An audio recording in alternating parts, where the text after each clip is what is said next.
నమస్తే, welcome to Suman TV. Basics of technical analysis దాని గురించి ఎపిసోడ్ బై ఎపిసోడ్గా స్టెప్ బై స్టెప్గా తొందర లేకుండా స్లోలీ 1 by 1 ఒక స్ట్రాంగ్ అండర్స్టాండింగ్తో ముందుకెళ్తున్నాము. సో 3 ఎపిసోడ్స్ అయ్యాయి, ఇది 4th ఎపిసోడ్. సో 4th ఎపిసోడ్లో అసలు ఫస్ట్ ఆఫ్ ఆల్ టెక్నికల్ అనాలిసిస్ని ఎలా ఎక్స్ప్లెయిన్ చేస్తారు, లేదంటే దాన్ని ఎలా అర్థం చేసుకుంటారు, దాని బేసిక్స్ ఏంటి, అసలు దాని నేచర్ ఆఫ్ అండర్స్టాండింగ్ ఏంటి, అసలు టెక్నికల్ అనాలిసిస్ ఎందుకు నేర్చుకోవాలి, స్టాక్ మార్కెట్లో డబ్బులు సంపాదించాలంటే డబ్బులు పెట్టాలి. సో డబ్బులు పెట్టి ఒక షేర్ కొనుక్కుంటే, ఒక కంపెనీలో షేర్స్ కొనుక్కుంటే ప్రాఫిట్ వస్తుంది. దానికోసం టెక్నికల్ అనాలిసిస్ ఎందుకంటారు? అవసరమా అంటే yes, it is most important. ఇప్పుడు పెద్దవాళ్ళు అంటారండి, ఒంట్లో రక్తం బాగా ఫ్రెష్ బ్లడ్ ఉండాలి, దానివల్ల మీరు హెల్తీగా ఉంటారు అంటారు. సో ఫ్రెష్ బ్లడ్ రావాలంటే మీరు బ్లడ్ తాగుతారా? అవసరం లేదు కదా. మీరు దానికి కావాల్సిన వెజిటేబుల్స్ కానివ్వండి, దానికి కావాల్సిన ప్రోటీన్స్ కానివ్వండి, దానికి కావాల్సిన మంచి డైట్ కానీ మెయింటైన్ చేస్తారు. సో అప్పుడే మీరు హెల్తీగా ఉంటారు. సో మీ ప్రాఫిట్స్ కూడా అన్టెనబుల్గా, అంటే ఎప్పుడు ఎవరు ఎనీ కైండ్ ఆఫ్ డిస్టర్బెన్స్ చేయకుండా ఉండాలి. మీ ట్రేడ్స్కి, మీ ప్రాఫిట్స్కి ఒక బ్రైట్ ఫ్యూచర్ ఉండాలి మీ ట్రేడింగ్కి అంటే మీరు ఖచ్చితంగా టెక్నికల్ అనాలిసిస్ ఒక one side of a coin అనమాట. సో టెక్నికల్ అనాలిసిస్లో ముఖ్యంగా ఏంటంటే మనం నేర్చుకోవాల్సింది కొన్ని ఇంపార్టెంట్ టూల్స్ ఉంటాయి. సో ఆ టూల్స్కి వచ్చే ముందు ఫస్ట్ ఆఫ్ ఆల్ బేసిక్స్ చూసుకుంటున్నాం మనం. అసలు టెక్నికల్ అనాలిసిస్లో దాని మీనింగ్ ఏంటిది? సో నేను మీకు ఇప్పుడు చెప్తున్నాను. So technical analysis means it is actually examining and predicting the price movement of a stock. Examining and predicting the price movement. So examine ఎలా చేస్తారంటే, అసలు ఈ స్టాకు పెరగబోతుందా, ఒకవేళ పెరుగుతుందన్న సిగ్నల్ జెన్యూనా లేదంటే ఫేక్ సిగ్నలా? ఆ రెండిట్లో డిఫరెన్స్ చాలా చిన్నగా ఉంటుందండి. అంటే ఒక ఎంట్రుక ఎంతైతే థిక్నెస్ ఉంటుందో, ఒక హెయిర్ ఎంతైతే థిక్నెస్ ఉంటుందో, ఆ హెయిర్ కంటే కూడా చాలా మైన్యూట్ డిఫరెన్స్ ఉంటుంది ఒక జెన్యూన్ అండ్ ఒక ఫేక్ సిగ్నల్ని గుర్తించుకోవడానికి. సో దాన్ని అంటాం మనము ఎగ్జామినింగ్. అంటే you need to have certain tools అనమాట, సర్టన్ నాలెడ్జ్ ఉండాలి. అది కూడా కంప్లీట్ నాలెడ్జ్. మళ్ళీ చెప్తున్నాను ప్రతి ఎపిసోడ్లో, half knowledge is worse than ignorance. So ఈ విషయం గుర్తుపెట్టుకోండి. ఈ విషయం ప్రతిసారి పెట్టుకోవాలి.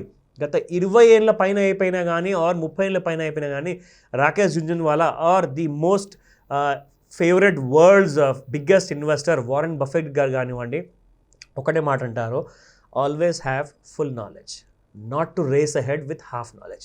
సరేనా? సో ఇది మీకే ఎప్పుడు హెల్ప్ అవుతుంది కాబట్టి ఆ విషయం గుర్తుపెట్టుకోమని ఇవన్నీ ఎపిసోడ్స్ మీరు చూడండి. నా ఎగ్జామినింగ్ సంగతి మనం తెలుసుకున్నామా? సో ఎగ్జామిన్ ఎలా చేయాలి, అది జెన్యూన్ సిగ్నలా ఫేక్ సిగ్నలా? ఫేక్ సిగ్నల్ అయితే మనం ఏం చేయాలి, జెన్యూన్ సిగ్నల్ అయితే యాక్చువల్గా ఎక్కడ కొనాలి, సో ఏం చేయాలి? సో అవన్నీ డెసిషన్ మనం చార్ట్స్ చూస్తున్నప్పుడు అది మనం డిసైడ్ చేద్దాము. అది comes in the next few more ఎపిసోడ్స్లో అనమాట.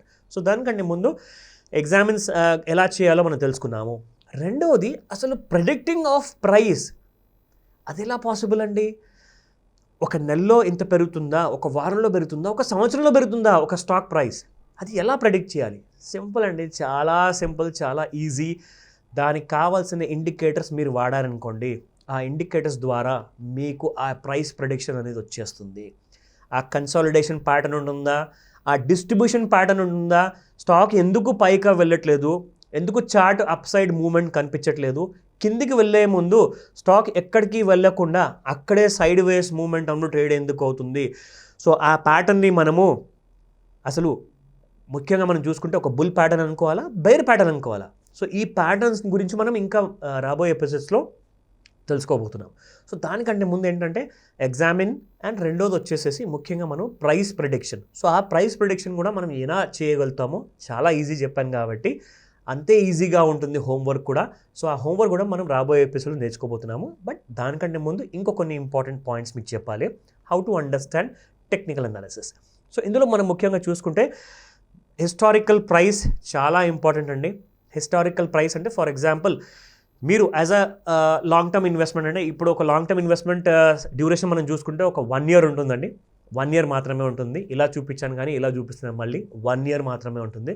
సో 1 yearలో మ్యాక్సిమం మీకు ఒక గత 2 years or 3 years డేటా ఉందనుకోండి, హిస్టారికల్ డేటా, దానివల్ల మీకు ఒక క్లారిటీ వస్తుంది. మీ టూల్స్, మీ స్ట్రాటజీస్, మీ ఇండికేటర్స్ అవన్నీ కరెక్ట్గా మీకు సరైన సిగ్నల్స్ ఇస్తాయన్నమాట. అంటే ఫేక్ సిగ్నల్స్ కూడా వస్తాయి, కానీ దాన్ని ఎలా ఐడెంటిఫై చేయాలి అది మనం కూడా నేర్చుకుందాం. బట్ దీని తర్వాత హిస్టారికల్ ప్రైసెస్ తర్వాత మార్కెట్ స్టాటిస్టిక్స్, అంటే మార్కెట్లో వాల్యూమ్స్ ఎప్పుడైతే జరుగుతాయో ఆ స్టాటిస్టిక్స్లో మనం ముఖ్యంగా చూసుకోవాల్సింది గెయినర్స్ ఎంతమంది ఉన్నారు, లూజర్స్ ఎంతమంది ఉన్నారు. అది ప్రతిరోజు చూసుకోవాలా, ప్రతి వారం చూసుకోవాలా, ప్రతి నెల చూసుకోవాలా, ప్రతి సంవత్సరం చూసుకోవాలా, ఎటువంటి కైండ్ ఆఫ్ స్టాటిస్టిక్స్ని మనం ఫాలో చేయాలి, ఇవన్నీ కూడా మనం చూడాలి. Next point important, it is based on the idea that if a trader can identify previous market patterns, ఏవైతే మార్కెట్ ప్యాటర్న్స్ ఆ స్టాక్ ప్రీవియస్గా క్రియేట్ చేసిందో ప్యాటర్న్స్, ఇందాక మనం గత ఎపిసోడ్లో మాట్లాడుకున్నాము, థర్డ్ ఎపిసోడ్లో సాసర్ ఫార్మేషన్ ఉంటుంది, రెండోది మీకు హెడ్ అండ్ షోల్డర్ ప్యాటర్న్ ఉంటుంది, హెడ్ అండ్ షోల్డర్లో reverse head and shoulder pattern కూడా ఉంటుందండి. సో దీని గురించి కూడా మనం మాట్లాడుకోవాలి. సో రాబోయే ఎపిసోడ్స్లో ఇవన్నీ తెలుసుకుంటాము. సో దానికంటే ముందు ఏంటంటే ఈ identification of previous market patterns కానివ్వండి, దీంతోపాటు they can form a fairly and accurate prediction of future price movement. ఇవన్నీ మనం ఎందుకు ఫాలో చేయాలి అంటే, మనం ఎప్పుడైతే డబ్బులు పెట్టాలి అనుకుంటామో ఆ టైంలో మనం ఒకవేళ బై సిగ్నల్ వచ్చిందనుకోండి, ఆ టైంలోనే కదా మీరు చూడాల్సింది అసలు మీకు అక్కడ డబ్బులు ఎంతవరకు రాబోతుంది, లేదంటే ప్రాఫిట్ లేకపోతే లాస్ రాబోతుందా. లాస్ వస్తుందంటే మనం ఎంత చిన్న లాస్తో మనం బయటపడాలి. ఎగ్జాంపుల్ అండి, మీరు 10 ట్రేడ్స్ అది ఒక రోజులో, ఒక నెలలో, ఒక సంవత్సరంలో మీరు ఎగ్జిక్యూట్ చేసిన అందులో 1 లేదా 2 ట్రేడ్స్ లాస్ వచ్చినా పర్లేదండి. మిగతా 8 ట్రేడ్స్లో మీరు ఈ 2 ట్రేడ్స్లో జరిగిన లాస్ కూడా ఈజీగా రికవర్ చేసుకుంటారు. అండ్ చాలా సిగ్నిఫికెంట్గా, చాలా మంచి CAGRతో మీరు మంచి ప్రాఫిట్ చూడగలుగుతారు. CAGR is nothing but compounded annual growth rate అనమాట. సో CAGR మనం చూసుకుంటే ముఖ్యంగా అదే మన ఇన్వెస్ట్మెంట్స్ని ఎప్పుడు డ్రైవ్ చేస్తుంది. ఎందుకంటే కంపౌండింగ్ ఎఫెక్ట్ అనేది మీకు స్టాక్ మార్కెట్లోనే ఉంది.